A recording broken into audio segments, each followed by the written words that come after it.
સરકારી બાબુ વધુ એક વખત એન્ટી કરપ્શન બ્યુરોના છટકામાં લાંચ લેતા રંગેહાથ ઝડપાયા છે.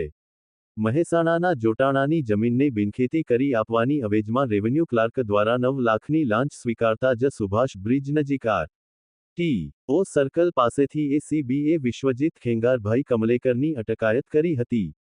એન્ટી કરપ્શન બ્યુરોની ટીમને ફરિયાદી તરફથી મળેલી ફરિયાદની હકીકત એવી છે કે ફરિયાદીની માલિકીની ખેતીની જમીન મહેસાણા જિલ્લાના જોટાણા તાલુકામાં આવેલા ઇચપુરા, જેઠાજી ગામે આવેલી હતી. જે જમીન બિનખેતી એન.એ. કરાવવા માટે મહેસાણા કલેક્ટર કચેરીમાં અરજી કરેલી હતી. જોકે આ અરજી સંદર્ભે કોઈપણ કનડગત વગર ફરિયાદીની આ જમીન બિનખેતી એન.એ.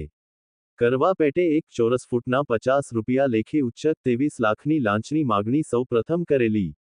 બાદમાં ફરિયાદીએ રેવન્યુ ક્લાર્ક સાથે વાતચીત અને રકઝક કરતા 1 ચોરસ ફૂટના 25 રૂપિયા લેખે 12 લાખની માગણી કરેલ. પરંતુ ફરિયાદીએ આ રકમ વધુ લાગી અને નહીં આપવાની હોવાથી એસીબીનો સંપર્ક કર્યો. આ દરમિયાન પણ રેવન્યુ ક્લાર્ક દ્વારા આ ડીલ છેલ્લે 10 લાખમાં ફાઇનલ કરી શનિવારે તે પૈસા આપવા અમદાવાદ બોલાવતાં સુભાષબ્રિજ આરટીઓ સર્કલ પાસે આવતા જ એસીબીએ છટકું ગોઠવ્યું. છટકા દરમિયાન આરોપીએ ફરિયાદી સાથે હેતુલક્ષી વાતચીત કરી લાંચના નાણાં સ્વીકારતા એસીબીએ રંગેહાથે પકડી લીધેલો. પકડાયેલા આરોપી વિશ્વજીત કમલેકરની અટકાયત કરી હાલ એસીબી ઓફિસ ખાતે લાવવામાં આવ્યો. જોકે પ્રાથમિક તપાસમાં આરોપી વિશ્વજીત કમલેકર મહેસાણા ખાતેની કલેક્ટર કચેરીમાં આવેલ જમીન શાખા વિભાગમાં રેવન્યુ ક્લાર્ક તરીકે ફરજ બજાવતો હોવાનું સામે આવ્યું છે. કર્તવ્ય ગુજરાત ન્યૂઝ.